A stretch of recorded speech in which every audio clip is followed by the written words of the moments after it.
Welcome to Anews. I'm Umar Taslim, and you're watching Turkey's Diplomacy.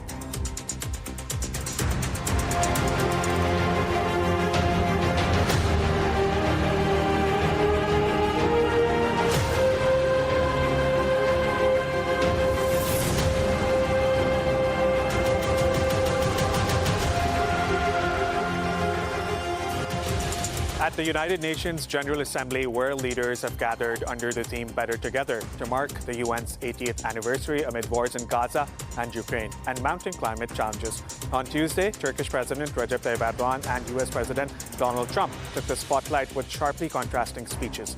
Erdoğan called for UN reform, an immediate ceasefire in Gaza, and greater global solidarity, while Trump doubled down on his America First approach, criticizing the UN and boasting of US strength. Their remarks underscored the deep divides shaping today's global order.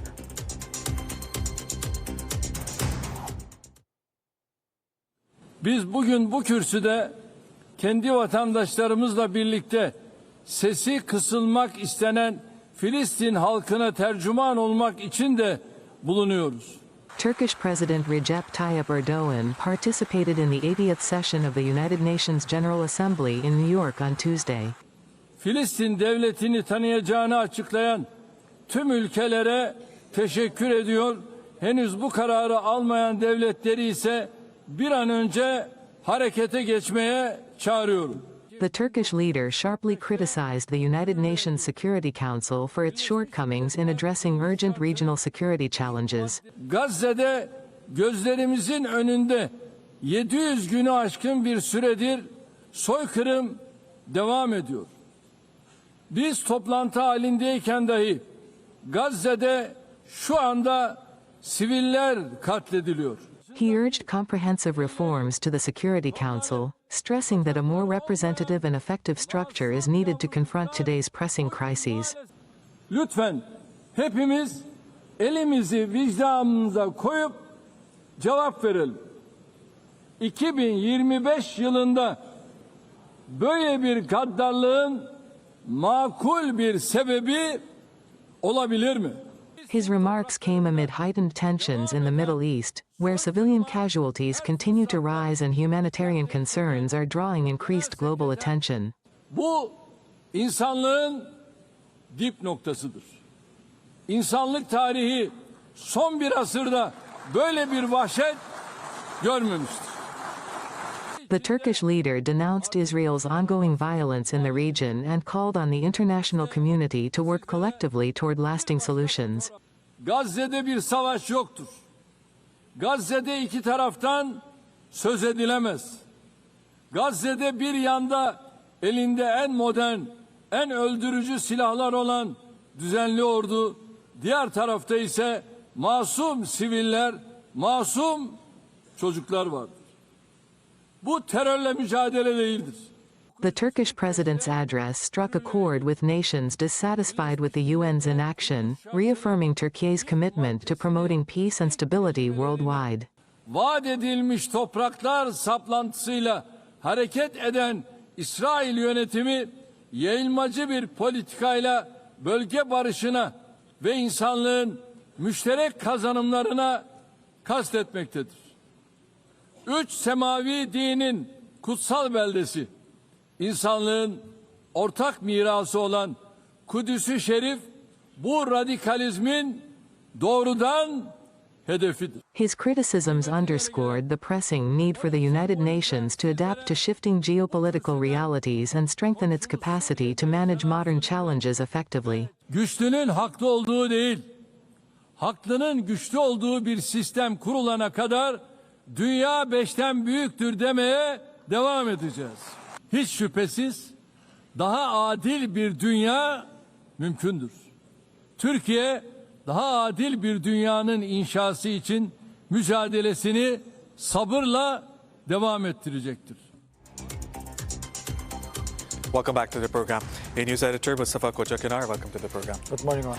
Mustafa, let's begin with the Turkish president's speech at the UN General Assembly, obviously the 80th session of the UNGA, and some very strong words were used by the Turkish president. Let's go over what he said. Obviously, we just saw what he said, but, I'm going to repeat his words, starting off with, Israel is using starvation as a weapon of war.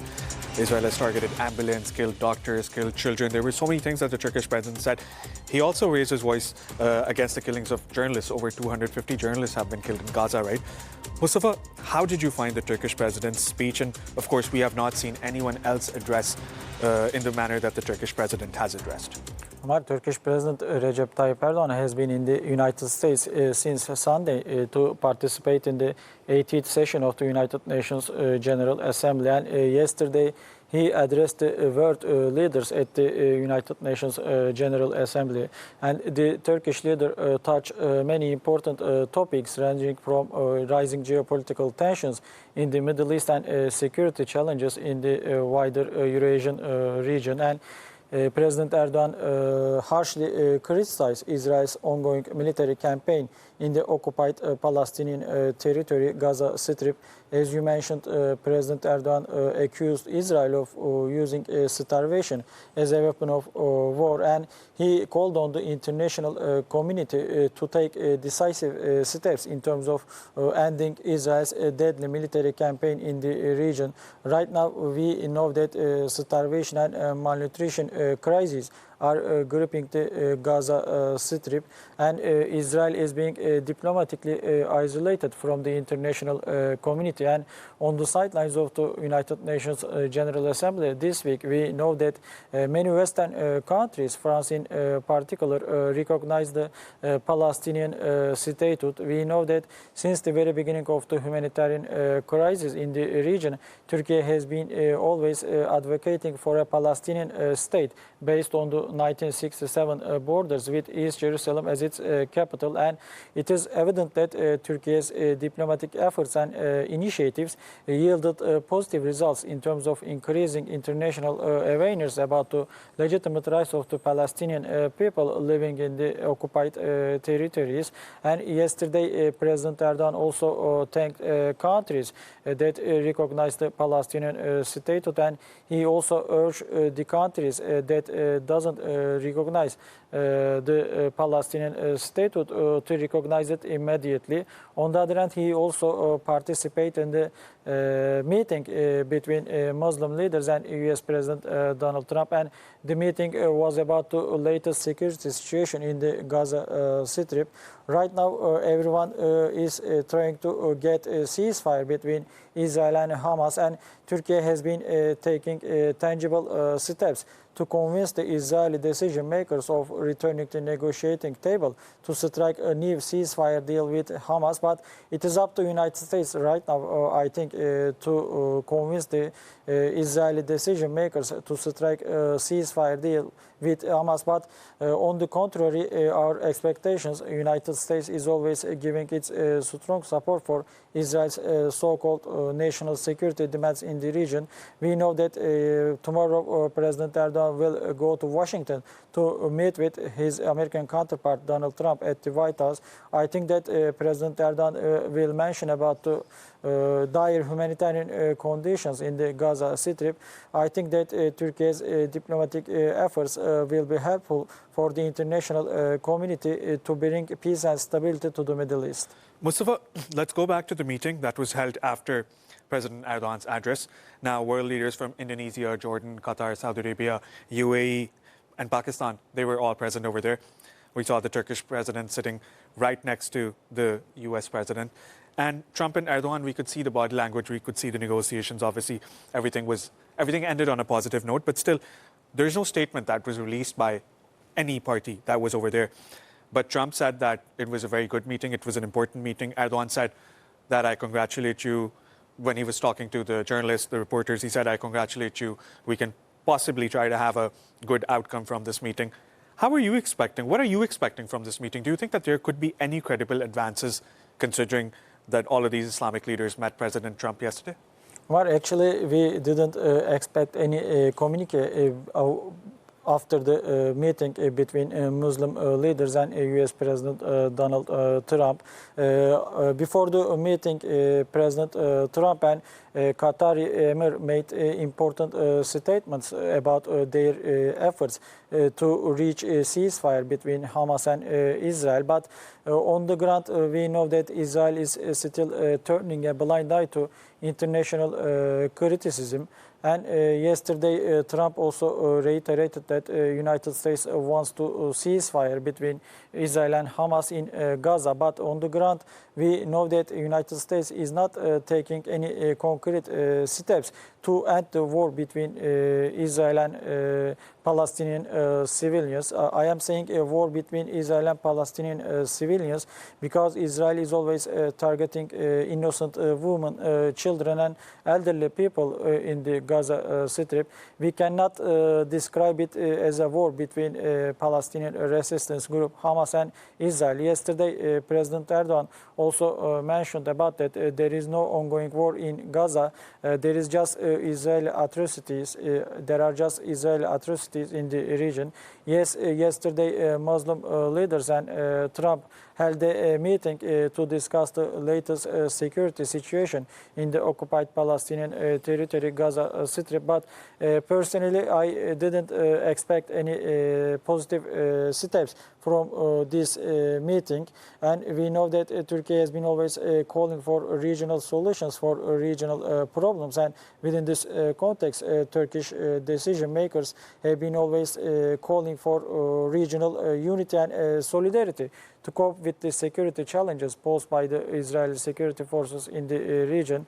Yes, I think that cooperation will yield positive results in terms of taking important steps to halt the Israeli military campaign in the region. But personally, I think that we have to see some concrete steps and coercive measures from the international community. As you know, Turkey has already cut its trade activities with Israel, and Turkey has been always calling for international arms embargo on Israel. I think that if the international community takes Turkey's security demands into the consideration, we will see the Palestinian people living in peace and dignity in their homeland. Mustafa, going back to the speech made by the Turkish president, he showed the entire world from that podium what the situation is in Gaza right now, how people are suffering, how they have no access to food, how they have been deprived of basic necessities. And that speech is definitely very impactful, and it is going to make a change because we've seen how other leaders have addressed the UNGA. There was the Indonesian president, he was speaking. Then the Jordanian king, Abdullah, he was speaking at the meeting at the France-Saudi Arabia Conference for Palestine. But it did not make such an impact. And we've seen, this is not the first time that the Turkish president has made such a speech where he has shown the entire world. We have seen in previous speeches as well. He showed us a map of how Israel has been occupying Palestinian territories. And Mustafa, when we talk about the statements that he made, he said that, and you also said that a while ago, that the Israeli army is fighting women and children in Gaza. It's not fighting against Hamas. And then he also raised a very important point, saying that the Israeli army is also attacking the West Bank, and we all know how illegal settlements are being made over there on Palestinian territories, and Hamas is not over there. And this is a very important point because he also said that he's not interested in getting the hostages released. So at the end of the day, we can say that Israel's only motive in the occupied Gaza Strip is killing people, occupying land, and driving out the Palestinians from their homeland, right? Mar, I think we have to see the bigger picture in the broader context. We are always talking about Israel's military campaign in the Gaza Strip, but I think that we have to talk about Israel's geopolitical agenda in the Middle East, because we know that Israel is not only targeting Palestinian people living in the Gaza Strip, they are also targeting Palestinians in the occupied West Bank, and they are regularly targeting other countries in the Middle East. We know that Israel so far has been attacking Syria, Lebanon, Yemen, Iran, and recently Qatar, and it is clearly showing that Israel is pursuing expansionist geopolitical agenda in the region. Personally, I think that Israeli decision makers have been striving for making Israel the only regional hegemon in the Middle East. And Turkish decision makers, President Recep Tayyip Erdoğan and Foreign Minister Hakan Fidan, have been always warning against Israel's expansionist geopolitical agenda in the Middle East, and that is the reason why Turkey has been always calling for regional cooperation to deal with the security challenges in the region. Yes, Israel's embattled Prime Minister Benjamin Netanyahu has been always talking about so-called greatest Israel. They are pursuing a delusional geopolitical agenda on the basis of so-called promised land, and that is the reason why Israel has been regularly targeting other countries' political sovereignty and territorial integrity. And within this context, I can clearly say that regional countries, Turkey, Iran, Saudi Arabia, United Arab Emirates, and Egypt in particular, will be supposed to unite their power to deter the Israeli decision makers from further military aggression in the region. I think that all countries will take important steps and will speak the language that Israel will understand if they want to see long-standing tranquility in the Middle East. Mustafa, apart from Gaza, there were many other subjects as well. There was Syria, Iran talks, Iran nuclear talks, the war in Ukraine between Russia and Ukraine. And apart from that, there was also the Turkish Republic of Northern Cyprus. Erdoğan said that if Greece continues to act in such ways and shows animosity, there will be no solution, there will be no peace on the island. And he also urged the international community to recognize the TRNC. There were many other things, Mustafa. Let's start with Syria. Obviously, President Ahmed al-Shara, he's probably the first leader in, 60 years to address the UNGA. He's going to be addressing today. There are going to be some important statements from him as well. Now, obviously, we know the European Union and the United States have removed the sanctions that were imposed on the Syrian government, the Assad regime. Now, Mustafa, he also said that I want to thank the Gulf countries for their support for Syria. Now, we know how Saudi Arabia is helping Syria financially, economically. It's trying to rebuild the entire country. And Turkey plays that role as well. Turkey has said that it's going to provide the energy resources, it's going to reconstruct the war-torn country. Now, Mustafa, tell me, how are you looking at all those statements when he's bringing Syria, when he's talking about other countries, he's talking about how peace should be maintained in Southeast Asia between India and Pakistan. How are you looking at Turkey's peace diplomacy? Because it's Turkey's objective now, and it has been over the past few years as well, to maintain peace, not just in this region, but also globally. Mar, as you mentioned, after 58 years, Ahmed al-Shara will be the first Syrian leader to address the United Nations General Assembly. And right now, we are witnessing historic times in terms of bringing peace and stability to Syria. As you know, geopolitical situation totally changed in this Middle Eastern country last December, as the country's long-time ruling Assad family fled to Russia. And since then, a new Syrian government in Damascus has been taking important steps and initiatives to rebuild and reconstruct the war-torn country. And it is evident that Syria right now desperately needs international help to rebuild and reconstruct the country.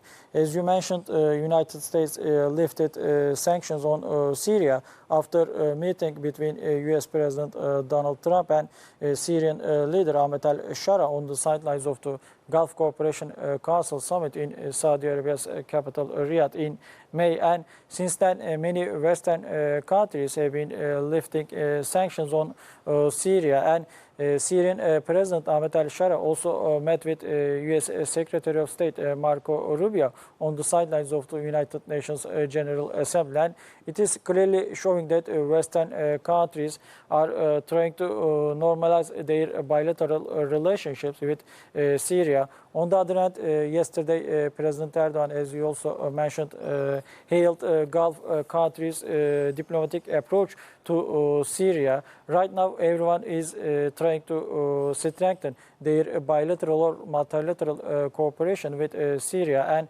since the very beginning of the new geopolitical era in Syria, Turkey has been one of the most important countries, reaffirming its strong support for Syria's unitary structure, political stability, national security, economic prosperity, and territorial integrity. And Turkey is providing everything to Syria to make sure that Syria will live in peace and dignity in the Middle East.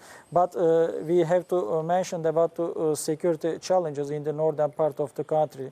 PKK terror group's Syrian offshoot, PYD-YPG, is still active in northern Syria. Yes, PYD-YPG dominated SDF reached an agreement with a new Syrian government in March, but right now they are not taking any tangible steps to commit to that security agreement. And according to some reliable sources on the ground, right now Syrian military forces are preparing for counter-terrorism operations in the northern part of the country. And last week, Turkish National Defense Minister Yaşar Güler reiterated Turkey's strong support for any upcoming counter-terrorism operations in northern Syria. Last week, Turkish National Intelligence Chief Ibrahim Kalın also went to Damascus to meet with the Syrian decision makers to discuss the latest security situation in the region. Personally, I think that if PYD-YPG tries to establish any separate political structure in the region, I think that Turkey will not sit idle, and Turkey will take important steps to ensure not only Turkey's border security, but also uphold Syria's territorial integrity. But on the other hand, there is also external threat for Syria's political future, and it is Israel. Israel, as we mentioned, is regularly targeting Syria's military infrastructure in the region. I think that Israel is trying to send a message to Turkey, because we know that Turkey's geopolitical influence is rising in Syria. Yes, Turkish decision makers reiterate at every opportunity that Turkey doesn't want any military confrontation with Israel over Syria, but I don't think that Turkey will allow any fait accompli in Syria. Mustafa, thank you for that analysis. I'll be right back with you. Thank you very much. Turkish President Recep Tayyip Erdoğan took part in a high-level meeting on Gaza with world leaders on the sidelines of the United Nations General Assembly in New York as international concern grows over the escalating conflict.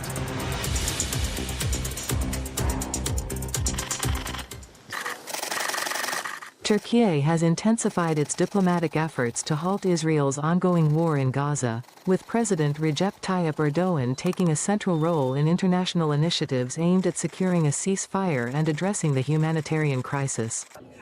On the sidelines of the United Nations General Assembly in New York, Erdoğan joined U.S. President Donald Trump and leaders from Indonesia, Qatar, Saudi Arabia, the United Arab Emirates, Jordan, Pakistan, and Egypt in a high-level meeting focused on the Gaza conflict.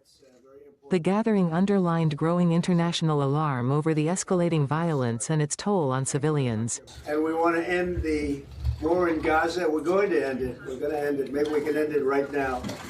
But they're respected all over the world. They're respected by me in the Oval Office, I can tell you that. They're respected by the United States. And we're here to see if we can get the hostages back and get the war over and get back to life.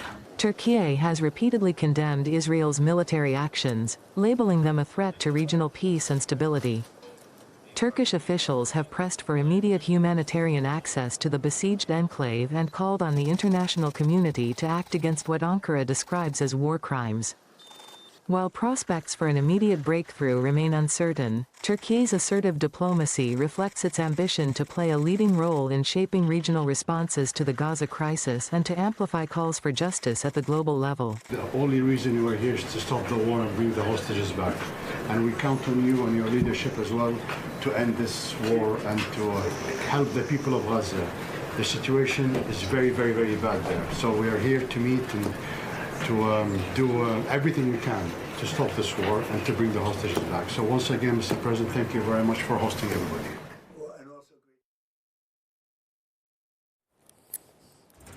Welcome back to the program. Joining us now from the Pakistani capital is political analyst Javed Rana. Javed, welcome to the program. Thank you, Umar. Javed, when we compare the two addresses of President Erdoğan and President Trump, we saw when Erdoğan was talking, he mentioned about Gaza, how children are being killed, how Israel is targeting women and children. It has nothing to do with Hamas. Israel is no longer fighting that war with Hamas.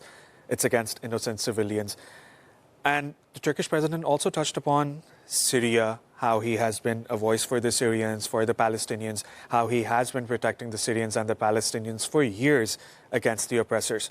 But when we talk about President Trump, he was talking about illegal aliens invading his country, how Joe Biden allowed migrants to enter his country. But Donald Trump also made some statements about the war in Gaza. He said, we don't want 2 or 3 hostages, we want all of them back. And we need to start negotiations to end the war. How are you viewing the US president's speech from yesterday? I think there are two huge contrasts. We can't even make the comparison because what President Tayyip Erdoğan has been pointing out is what the world is saying. That is the voice of the heart of the people. It's not just he was representing the Muslim population of 1/3 of the world, which is 1/3 of the world. He was representing the conscious of the global opinion. On the other hand, what are the issues for the US President Donald Trump? Right in the beginning of his speech, what he's pointing out, the UN administration has a problem. He's saying, my prompter is not working. First Lady was about to fall in the building. The arrangements are not good. And then his international focus has been that the biggest problem in the Middle East is what he calls as the hostages in Gaza by Hamas. Does it make sense? The world knows that it is a systematic genocide being conducted inside Gaza. Something President Tayyip Erdoğan very comprehensively pointed out and graphically pointed out. And I think Donald Trump has some understanding about the depth of the issues. But his problems are the kind of the espionage network that Mossad has spread around him. Inside the White House and outside the White House, his communication is being bugged. That is the problem. And even if that doesn't work, then we know it is Epstein file, where there are videos of his with this underage girls. So again, he's being remotely controlled by Mossad. So whatever we heard him in the UN General Assembly speech, that is basically a reflection of the talking point of what Netanyahu has been saying all along, all these 2 years, because they are trying to create a world through propaganda which does not exist. I mean, every members of the Hamas, they are talking about that as if every member of the Hamas, they are somehow or other that they are all Palestinians, in the sense that they have taken up the armed against Israel. That's not true. Innocent, unarmed Palestinians are being killed through a systematic genocide. This is the biggest ever genocide, artificial genocide in the human history, in a very systematic manner. It's been 2 years.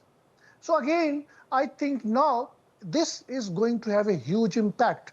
What Donald Trump doesn't know, that the stature of the so-called superpower of the USA has obviously finished.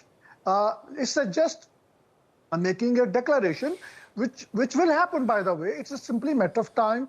There are more regional alliances now. There's more regional countries having more regional blocks, and the credit goes to apartheid Israel, because in a systematic manner, it has destroyed the stature of the US as a superpower, because the international law is not being implemented against the apartheid state because Israel enjoys the impunity from the application of international law when it comes to the genocide in Gaza.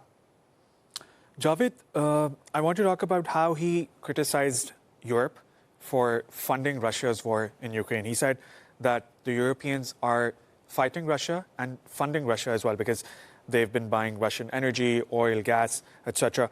And at the same time, he said that China and India are also funding Russia's war. What do you have to think? What do you have to say about that? Do you think that this is how are European countries going to react to these statements? Because he was very harsh. And it's not just about funding the Russians. He said that migration is also ruining Europe. How do you analyze these statements, and what sort of a reaction do you think we can get from European leaders when it comes to the war in Ukraine? And also tell me about what you think about the reaction from the Chinese or the Indian government, because he criticized both of them harshly.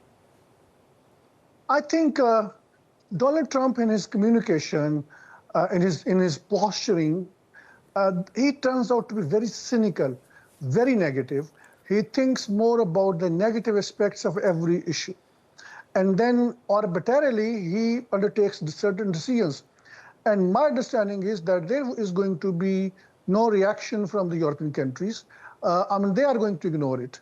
The reason is, I think everybody has taken it as a fait accompli, which means, obviously, they know they can't do much. So any leader meeting Donald Trump, whether he's a Muslim representing the Muslim country or European country, they simply massage the ego of Donald Trump.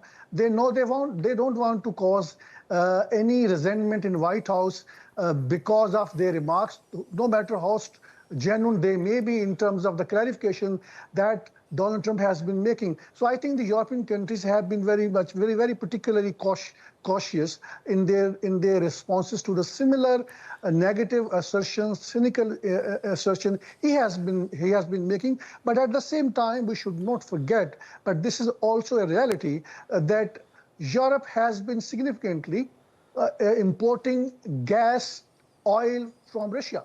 Europeans have been dependent on Russia, and despite all kind of sanctions on Russia, European countries have been importing gas, and that is a bigger indicator. That is a bigger indicator that the Europe cannot do much against Russia. That is an indicator that the options with the Europe, options with the Washingtons are very limited when it comes to handling Russia on Ukraine. Reason being is that one of the most matured player in international politics is President Putin, and he knows that Donald Trump is an immature political leader. He knows that the Europeans are hugely dependent onto Russia in terms of getting the supplies of gas and other fuel energies from Russia. Therefore, I think he's expanding the Russian territory. That is something which cannot be justified, because in the Black Sea, that is a threat to the other countries also. But again, the bigger problem is, what are the options? Not Donald Trump has been saying that all these territories which Russia has taken over, that can be taken back. Point is, in what manner? When Biden was there, all kind of the weapons were provided to Ukraine. Nothing was happened. Russia was taking more and more territories. I think the options with the West are obviously very limited, and the President Putin has taken a lot of advantage from the genocide of the Gaza, because the West has lost its moral position on Gaza. It did not sanction Israel. It provided all kind of impunity from the application of international law, because of which I think Russia was emboldened, and Russia continued to occupy more and more territory. And I think during last 2 years, what has distinctively changed in terms of the international global landscape, in terms of the power structure, that is, I believe, is the global power where now the tilt is more in favor of China. Tilt is now more in favor of Russia. U.S. as a power structure and its political influence on the world stage is largely diminishing. Now we have seen that the Pakistan and Saudi Arabia has a defense pact, which means that the Saudi Arabia virtually would have the nuclear umbrella. That means now in the Middle East, there is a Saudi Arabia virtually will be the second nuclear power with Pakistan's support. So, and the reason being is that all these Arab monarchs, after attack on Qatar by Israel, all these Arab monarchs, they are not willing to depend onto U.S. defense security guarantees, and that is why I think it's not only the Middle East is reshaping, which USA and Israel want to be reshaped with their own kind of a political vision, which is based on an expansionist agenda. But now I think it is a reshaping where China is going to enter into Middle East through Pakistan, and that is the biggest challenge for the USA. Again, the credit goes to the apartheid Israel, which has played havoc with the lives of the Palestinian, but that means also that since there was no sanctions against it, since there was no application of international law against apartheid state, that has now resulted into a situation where Russia is holding a equal amount of the political influence. China is holding more influence because it is economic might. So in broader context, I think everything is changing now everywhere in the world. And then Donald Trump's, I would call it, the political stupidities has simply accelerated the pace of the decline of the U.S. influence on the world stage. Javed, let's talk about migration. You know, he said that sleepy Joe Biden, as he calls him, he said that his administration is the worst in American history. And then he said that he closed the southern borders and he controlled migration. And then, you know, he's targeting drug cartels, traffickers. Now he is doing all of these things for his country through his America First policy. But at the same time, he also targeted Europe. He said that, and also Muslims as well. He said that they're seeking fake asylums in Europe. They're ruining the countries. They're killing people. Children are being killed in Europe. And then he also targeted Sadiq Khan, the mayor of London. He said that he's a very bad mayor and said that Muslims want to impose Sharia law in London. Why is he pushing his Islamophobic agenda on international platforms? I think you may recall that in one of his interview in his previous tenure, he said, I don't understand. Islam hates us. Islam doesn't hate anyone. You know it. Essentially, he's pursuing a far-right, supremacist, ideological, evangelist agenda all over the West. He doesn't want Muslims to be there. He came down more hard on Muslims during his first tenure. And in a similar fashion, by and large, he has come up with the kind of the policies in the USA where Muslim students have been distinctively targeted. Their social media was monitored and they have been banned to enter inside the USA. They have not been given scholarship. So again, I think let's see who's behind him. It's evangelical lobby, which has funded his election campaign. It's AIPAC, which has funded his election campaign. It's a Zionist agenda, which he has been pursuing. That has led to basically further embolden him. That is the mindset that he has. And that we have seen that there were a lot of demonstrations in the UK when he arrived there a couple of days ago. And there is a widespread international resentment against Donald Trump's white supremacist policies and far-right policies, which has been targeting Islam most particularly. He has been right from the day one Islamic phobic. And that is something which the Zionists shared. That is something which fascists in Tel Aviv shared. And I think all these Muslim leaders who met him should not attach any hopes with him. And probably all of them know. But again, there is a kind of situation where they don't want to take on Donald Trump at this particular stage. You have heard him that he wants to now regain the Bagram military base in Kabul. I mean, I can recall in 2019, Zalmay Khalilzad, his special envoy, was discussing the same thing with the Taliban. And I remember Taliban told him that if you want to retain Bagram military base in Kabul, then you can do it in return of giving us permission to have our own military base near Washington.